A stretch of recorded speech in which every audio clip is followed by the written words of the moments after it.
that make you go, hmm.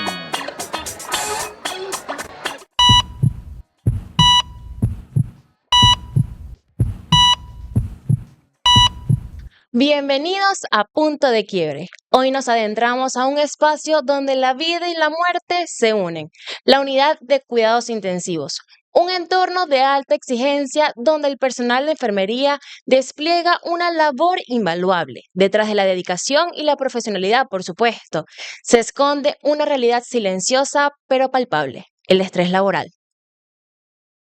En este episodio conoceremos lo que viven las enfermeras intensivistas desde su realidad y psicólogos que nos acompañarán a comprender las profundidades de este fenómeno. Así que miren, prepárense para escuchar historias reales, puntos de quiebre, análisis, reflexiones que nos invitan a la empatía y por supuesto a la acción. Damos la bienvenida a la psicóloga María Matos, especialista en trastornos de ansiedad y depresión en jóvenes y adultos con 6 años de experiencia, y a la enfermera intensivista con más de 6 años de experiencia, Lismari García. Bienvenidas, muchísimas gracias por aceptar la invitación del día de hoy. Gracias a ti, Camila. Bueno, para comenzar, ¿por qué se llama punto de quiebre? Nos referimos a momentos críticos o cuando llegamos al límite de una situación que se convierte en negativa, una situación que cambia drásticamente. Para comenzar, psicológicamente, ¿cómo definimos un punto de quiebre?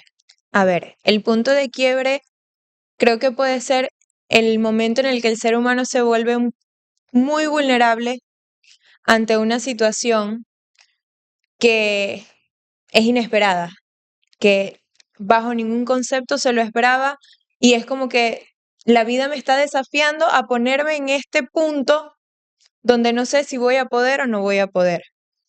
Es cuando nos sentimos más vulnerables. Bueno, definitivamente siento que en este caso, cuando se trabaja bajo mucha presión y mucha tensión, como lo mencioné, entre la vida y la muerte, eh, son que cualquier cambio es drástico, por supuesto, porque estamos en una unidad crítica que se maneja bajo mucho estrés. Y esto sí puede crear, bueno, un punto de quiebre, un punto de inflexión en nuestras vidas. ¿Qué opinas tú, Lismari? Bueno, en la unidad de cuidados intensivos se encuentran pacientes con agonía, que está entre la vida y la muerte, como lo mencionaste al principio, donde el paciente puede fallecer o que el paciente puede mejorarse de su enfermedad. En el caso de la enfermera intensivista, anda en un constante estrés laboral, ya que realiza actividades donde la enfermera tiene una carga laboral mayor que todo el personal que se encuentra dentro de una institución de salud, ya que entra el monitoreo invasivo y no invasivo, donde se hace partícipe la ventilación, la respiración artificial, lo que es la ventilación mecánica, aspiración de secreciones, gasometría, incluso participa en los cuidados de higiene, ya que el paciente está en un coma inducido y que depende de un 80% del personal de enfermería. Ok, perfecto. Desde tu experiencia, ¿cuándo comenzaste a percibir el impacto o un impacto que te dijo estoy sufriendo de estrés laboral? Bueno, el estrés comenzó cuando estaba en mis prácticas de enfermería como estudiante. Como lo mencioné al principio, es un constante estrés. ¿Por qué sentiste que estabas pasando por estrés laboral? ¿Qué estaba reflejando tu cuerpo o mentalmente que estaba reflejando para decir que era estrés laboral? Por las constantes tareas que se practican y procedimientos, protocolos. Ok, cuéntanos ahora, María, sobre este sentimiento de la enfermera Lismari para decir que era estrés laboral. Cuéntanos un poco sobre estos síntomas que podrían, o las causas que podrían llegar a este punto. A ver, fíjate que ella comenta desde sus prácticas, ¿ok? Constantemente todos nos sometemos a un estrés laboral al iniciar en esta área, Totalmente. pero en el caso de la salud se expone desde el inicio con el paciente y obviamente hay mucho temor, hay mucho miedo, ahí empiezan a abordar todas esas emociones de cometer errores, de no hacer las cosas bien, tienes la vida de un paciente en Sí. tus manos y obviamente vas a tener como muchas emociones a flor de piel inicialmente en las prácticas, ¿ok? Es totalmente normal, solo que a medida que se van adquiriendo más responsabilidades, obviamente el personal, en el caso de las enfermeras, van adquiriendo como que un poquito más de estrés, ¿ok? No directamente en el área de cuidados intensivos, pero en sus prácticas ella empezó a experimentar lo que era la parte del estrés. Taquicardias, sudoración, miedos, agitación, todos esos síntomas que pueden ser tanto emocionales como fisiológicos se empiezan a presentar desde muy temprano, ¿ok? Ahora, hay muchos otros síntomas a nivel de estrés laboral que se pueden reflejar, que unos los pueden presentar y otros no, ¿ok? Por También supuesto. el manejo del estrés dentro de esas áreas. Algunos pueden tener un buen manejo desde el inicio, algunos pueden reprimir muchas cosas, otros pueden evitar pasar por esas situaciones de estrés. Incluso hay personas que cuando entran en esta parte laboral tienden a abandonar. No estoy preparado para esto, prefiero estudiar otra cosa, prefiero ir porque no pueden con esa carga. Además del cansancio, por Además, supuesto, las horas, exacto. la guardia. Y en la unidad de cuidados intensivos es mucho más intenso. Por supuesto. Es mucho más intenso porque es por paciente, es cada caso, realmente se están debatiendo entre la vida y la muerte. Y tú tienes la responsabilidad de hacerle saber al familiar y también la responsabilidad que tienes tú dentro de ese cuidado de que el paciente esté bien. Entonces, principalmente eso es a lo que nos enfrentamos desde el inicio.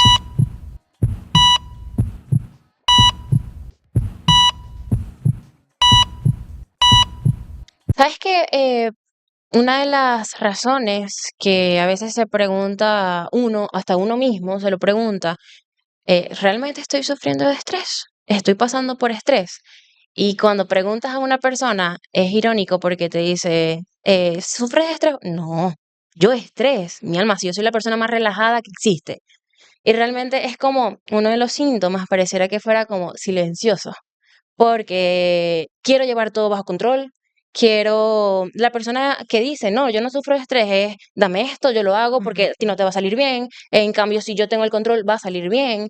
Entonces, ¿cómo podrías explicarnos tú un poco sobre eso? O si alguna vez pasaron por esa situación.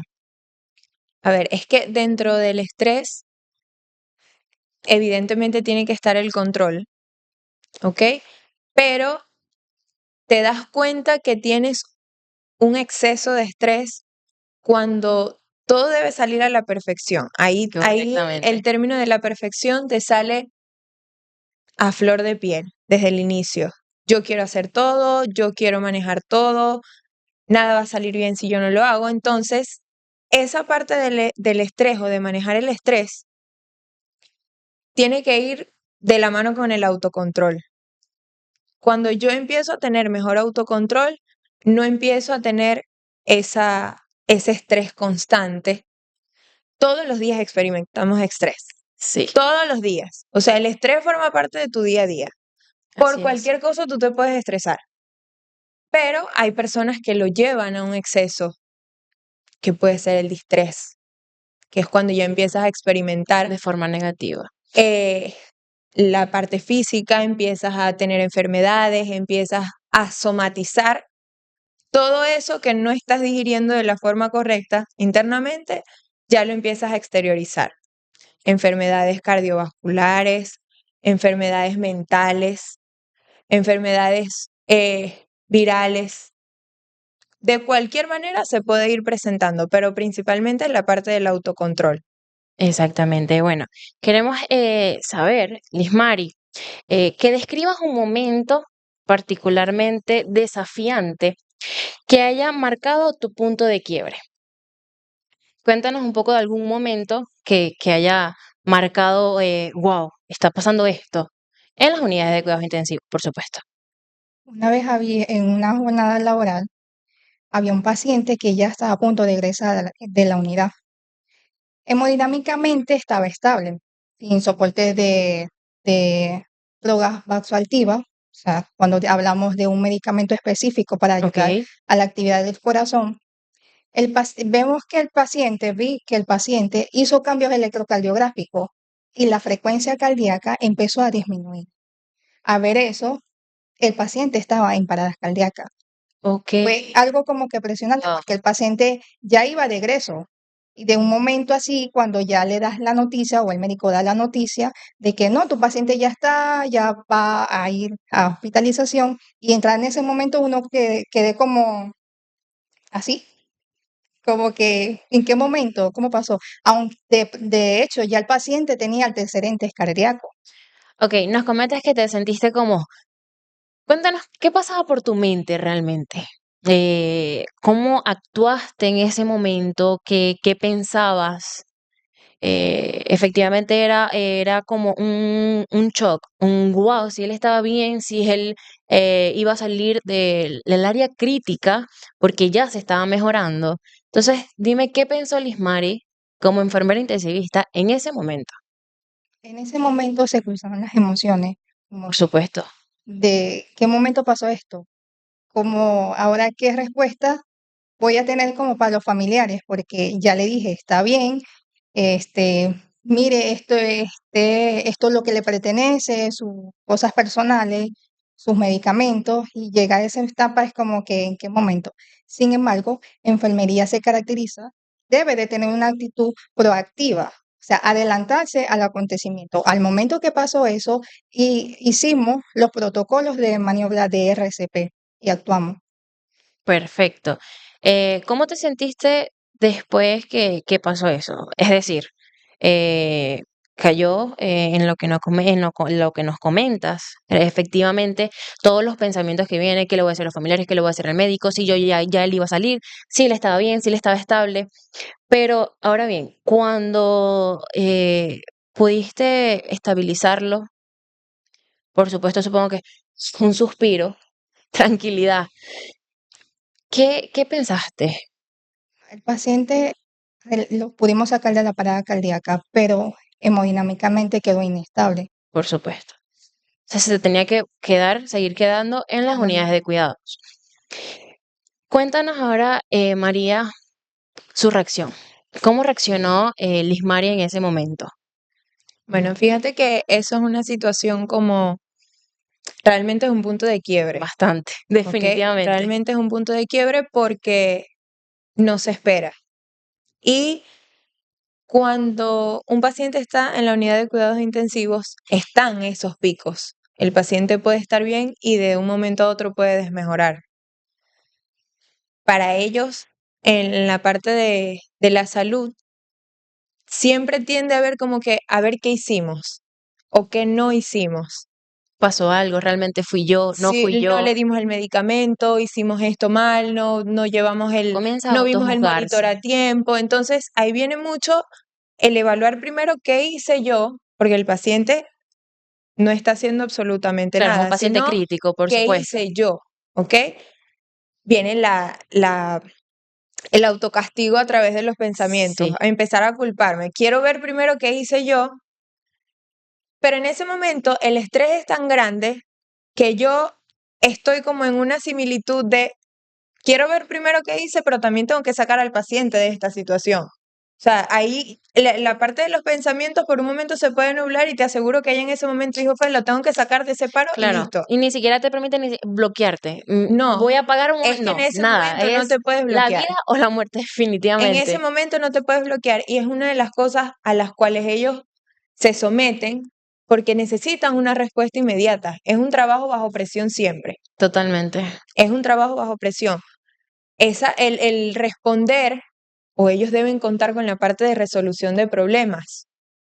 Sucede algo, debemos responder de forma inmediata, Así porque es. casi siempre los casos que están allí dentro, o la mayoría de los casos, son un estado muy crítico y son estados de emergencia. O sea, ahí las enfermeras tienen que estar cuatro ojos. Yo necesito ver el monitor todo el tiempo, yo necesito ver las medicinas deben ir a tiempo, no es que una hora después, no, deben ir en el tiempo que deben ir.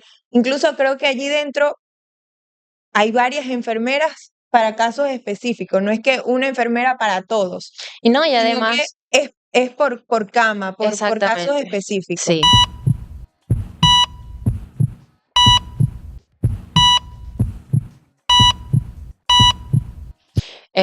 Cuando fallece un paciente, a fin de cuentas, bueno, nosotros pensamos, o la sociedad piensa que los enfermeros son de hierro, que no sienten, que están acostumbrados a que eso suceda, que cualquier cosa. Pero realmente tú, como enfermera, que lo has vivido, tu experiencia, ¿qué sientes cuando fallece un paciente? Bueno, sí, ciertamente, muchas personas dicen eso, ¿no? No tienen corazón, no tienen sentimiento, porque es algo que diariamente lo ves cada vez que vas a una jornada de Por trabajo. supuesto. Pero en ese momento, cuando el paciente fallece, uno se pone a pensar, te recuerda a tu hermano, te recuerda a un tío, o en qué momento puede llegar incluso tu propio familiar allí. Entonces, aparte de eso, está los sentimientos. Pero, como decimos, mientras hay vida, hay esperanza. Mientras que estamos en el momento, el paciente está batallando entre la vida y la muerte, nosotros estamos haciendo nuestro deber ser. Pero ya llega un momento como que el paciente fallece, ya El como punto que de quiebre, no exactamente. hay nada que hacer. Supongo que, bueno, que lo mencionan, lo informan a los médicos dan la noticia a los familiares. En todo ese proceso de, ok, tengo al paciente sin vida a mi lado, es un paciente que yo acabo de atender, que tenía vida hace un segundo, hace un momento. ¿Qué sientes? Tus sentimientos. Cuando el paciente está en etapa terminal, ya uno sabe para Se dónde prepara. se prepara, Se prepara claro, para dónde, supongo o sea, que, cuál es su pronóstico. exactamente, supongo que, bueno, que es más complicado cuando ves a un paciente lleno de vida. A un paciente lleno de vida luchando por su vida y que, bueno, por razones de la vida termina en una situación crítica que, bueno, que triste y lamentable, fallece.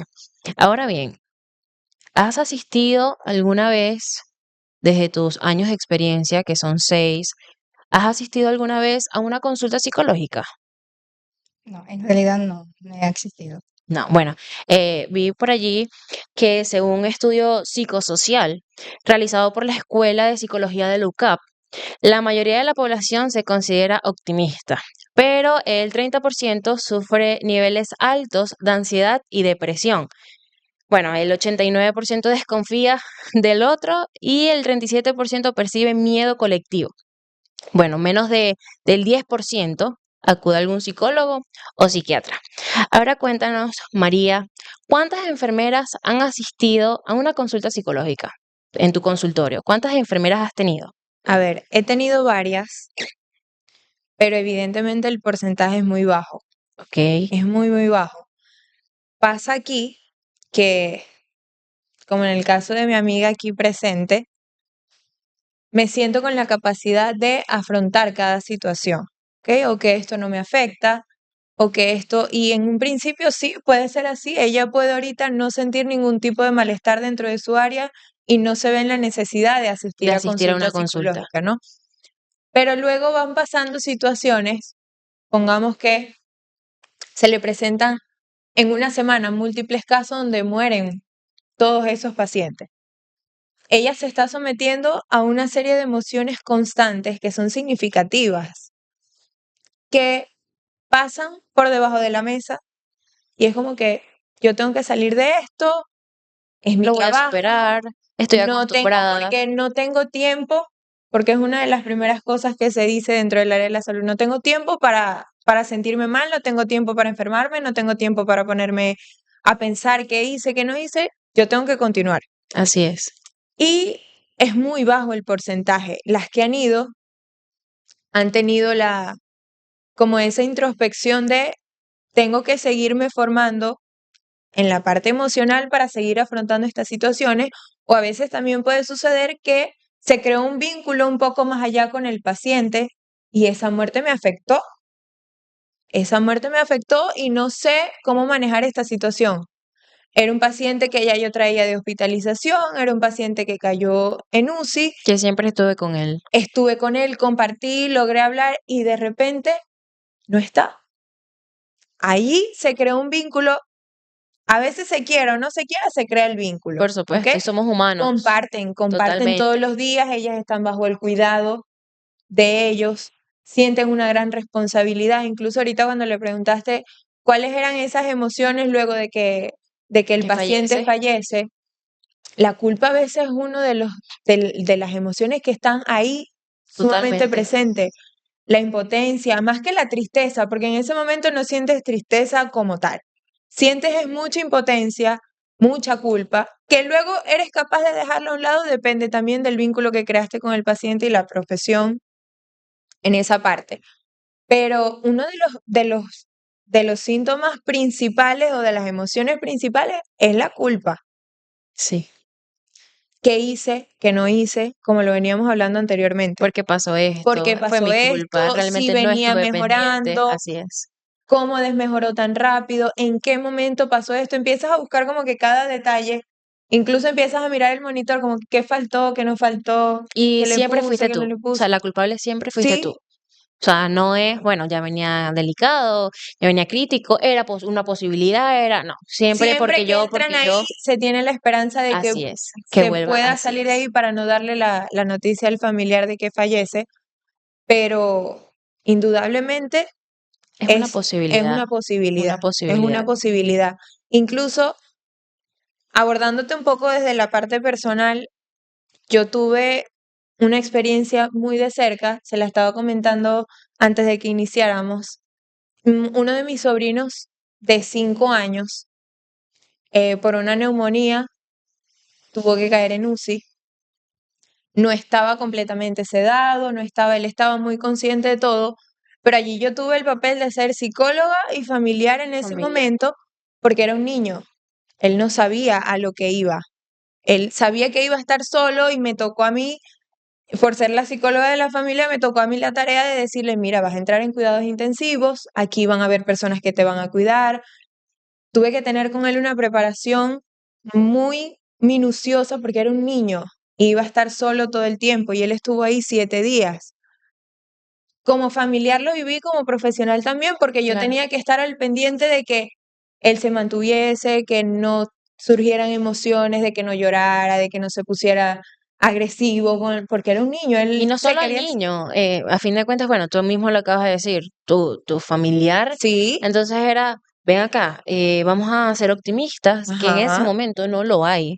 No es hay un imposible. optimista, no, o sea, entonces es como controlar esos pensamientos negativos Ujú. con los pensamientos positivos, con es mi familiar, con soy profesional, Yo tenía que cruzar la puerta totalmente. de la UCI y la doctora me decía, la pediatra, ponte la bata porque tienes que ser psicóloga cuando entras Claro, para acá. por supuesto. Pero yo salí de ahí, yo me ponía a llorar. Yo decía, yo no sé qué noticia me van a dar en cualquier momento. Y siempre estuvo esa parte de estoy en un momento dentro de la UCI, en un momento soy familiar cuando salgo de la UCI. Afuera yo estaba desesperada. Era una desesperación impresionante, pero cada vez que yo tenía que entrar a él, yo tenía que entrar riéndome. Yo Claro, tenía que entrar y yo me tenía que poner una coraza, una careta de que todo está excelente, estás mejorando. Así la pronto doctora vas a me decía, salir, claro, mira, no hay mejoría, él está en el mismo punto. Yo le decía, ya pronto nos vamos, quédate tranquilo, esto va a fluir. O en un ratico vengo, así no me dejaran pasar, yo le decía, en un ratico vengo, yo estoy detrás de la puerta, si necesitas algo me avisas, yo voy a estar ahí, me mandas a llamar con la enfermera que yo voy a estar ahí. darle Entonces, esa tranquilidad también a sí, él al ser niño, bueno, no entiende muchas cosas, ajá, entonces darle esa tranquilidad de ella es una desconocida para mí ajá, y es la que veo todo el tiempo. En cambio, ella, mi familia, que la sí, conozco, que puedo tocarla, abrazarla, me está dando la tranquilidad ujú. bueno, de seguir acá por 7 días, aunque él no lo sabía. Ahora bien, Lismari, supongo que tu experiencia solamente es con pacientes adultos o con niños también. Niños también. Con niños también.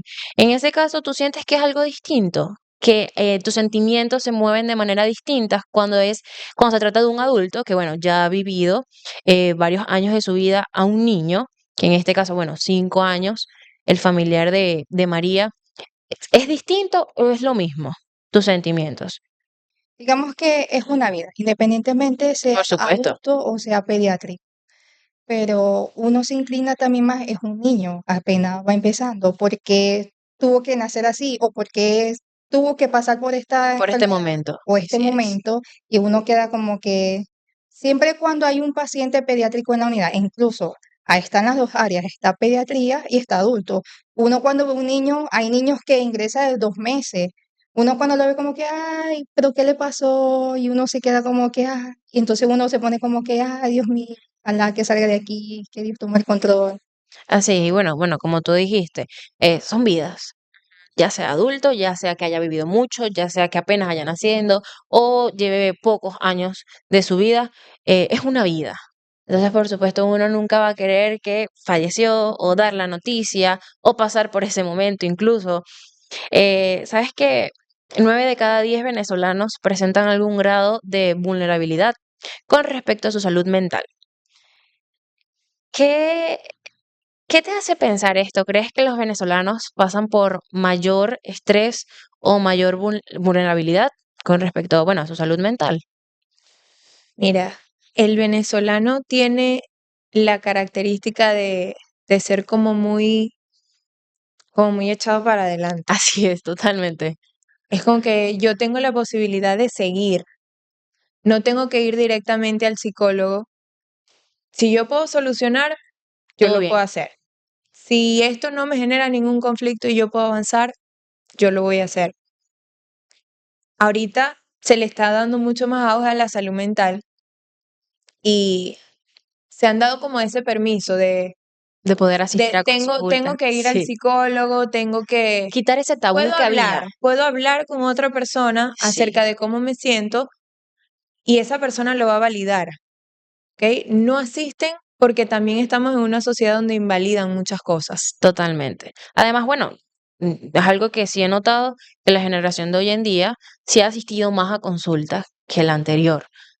Se ha salido como ese tabú Ujú. que había en la parte de la Ahora se sienten psicología. con la posibilidad de los adolescentes, adultos jóvenes, de decir como que voy al psicólogo, O no voy al está psicólogo exactamente, o tengo estrés porque voy al psicólogo, a veces ni siquiera es en la parte de la salud, a veces por otros trabajos también voy al psicólogo claro, y necesito hablar, necesito drenar, necesito hablar acerca de mis emociones, de mis pensamientos. No todos los motivos de consulta son de depresión y ansiedad. A veces son por situaciones comunes que nos están pasando en nuestro día a día, pero no sabemos cómo manejarlas. por supuesto, Creo que es importante porque no solamente vas al psicólogo o vas al psiquiatra cuando está pasando algo grave, sino que ya lo estamos normalizando un poco más. una conversación, puede No necesariamente desahogarme tiene con que haber un alguien, trastorno, así exacto. es. Sí, es como lo más cotidiano, lo mejor Ujú. de yo sé lo que me está pasando, pero no sé cómo resolverlo. Necesitamos herramientas.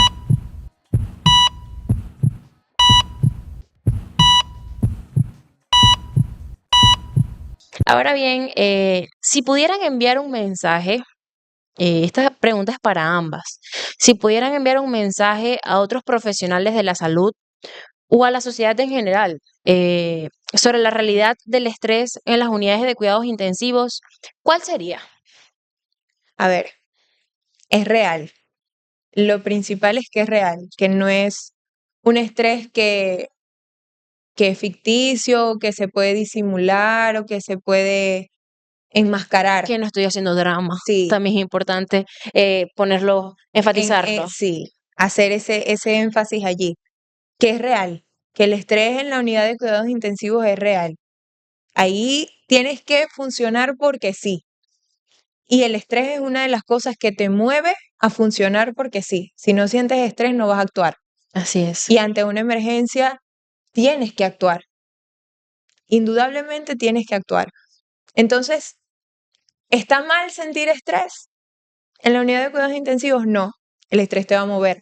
Claro, Pero sí tener manejo del estrés dentro de la unidad de cuidados intensivos. Tener las herramientas necesarias, tener los conocimientos necesarios para no llevarlo a un extremo, para que eso no me vaya a afectar en la parte personal. A las enfermeras que vean esto, cuiden su salud mental, hagan ejercicio, drenen. Es importante que tengan su tiempo de salir de mi guardia, voy a darme mi tiempo de de drenar. drenar. Voy a caminar, voy a hacer ejercicio, voy a correr, voy a hacer algo para sacar todo el estrés que yo viví en esas 24 horas que estuve de guardia y luego puedo conectarme con mi vida personal, porque es muy importante también que no hagan esa mezcla de la vida personal con la vida laboral, porque si no se va a volver un caos. Entonces, Totalmente. sepan manejar y tengan las herramientas necesarias y prudentes para llevar un estrés sano dentro de su área, porque es lo que les gusta hacer. Y si es lo que les gusta hacer, pues entonces háganlo de la forma más sana posible. Más sana, por supuesto, porque eh, tengo que salvarme yo Sí. para salvar a otras vidas. Ok, ¿algún mensaje, bueno, que quieres darle tú en esta oportunidad a la comunidad? Sí es cierto lo que decía mi compañera María, y desde un principio, cuando estás iniciando tus estudios, te dicen que tus problemas del hogar no te los puedes llevar al trabajo, y lo del trabajo Así al, es. la Al casa, hogar. al hogar, porque el estrés que uno vive allá no lo puedes llevar a A tu día a día. A tu día a día, día a así es. día. Si es necesario buscar, si te afecta, es necesario buscar apoyo emocional, Así incluso es. de profesionales. Totalmente, bueno, que es lo mejor. Y bueno, realmente me encantaría durar horas y horas hablando de este tema tan importante y del que muy poco se habla realmente. El estrés laboral no se habla tanto. En las salas de la UCI, donde la vida y la muerte susurran en cada monitor, supongo que bueno, te sientes identificada con esta frase, las enfermeras libran batallas invisibles y hoy aprendimos que su estrés no es solo una carga individual, sino el eco de un sistema que exige heroísmo, como lo mencionamos por allí, pero olvida la humanidad detrás del uniforme. Porque bueno, recordemos que curar a otros no puede ser una condena al silencio propio. Y en este episodio no solo es un micrófono abierto, fue un espejo, un espacio, una historia que nos contaron y si las manos que salvan vidas están agrietadas por dentro, ¿qué futuro le espera al cuidado de la salud? Les dejo esa pregunta como reflexión. Hoy el mensaje fue claro. La resiliencia no es infinita. Necesitamos protocolos que incluyan pausas mentales, líderes que escuchan sin juzgar y una sociedad que deje de romantizar el desgaste. Porque definitivamente nadie debería elegir entre salvar una vida y perder la suya en el intento. Antes de despedirnos, los dejamos con una pregunta para reflexionar. ¿Cómo vas a contribuir hoy para que el cuidado deje de ser un verbo unilateral? Porque sí, las enfermeras apagan. ¿Quién encenderá las luces en la UCI? Gracias a nuestras valientes invitadas por acompañarnos el día de hoy en este episodio. Y recuerden, cuidar a quien cuida no es opcional, es una urgencia.